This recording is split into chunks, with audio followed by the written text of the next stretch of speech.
Many users complain that the Teams desktop application window may sometimes turn black shortly after the launch. And if you're also experiencing the same issue, here's what you can do. First, you have to close all processes and restart the Teams application. Do that by quitting the application,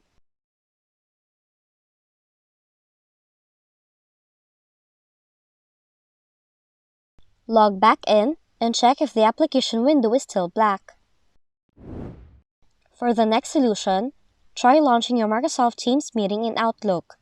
Do that by launching Outlook on the web, and then click the New Teams Meeting option to join a new meeting.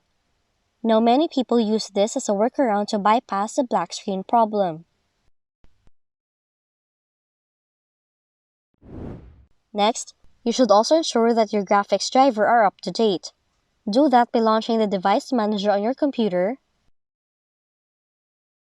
and click on Display Adapters to expand the list. Then, right-click on your GPU and select Update Driver. Once done, restart your computer and check if the black screen is still there.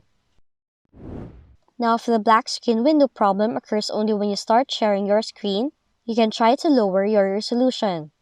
Do that by going to Settings, select System, and then click on Display.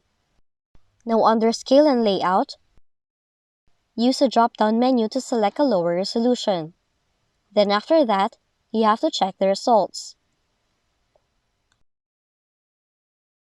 Now those are the ways on how you can fix the black screen issues in Microsoft Teams.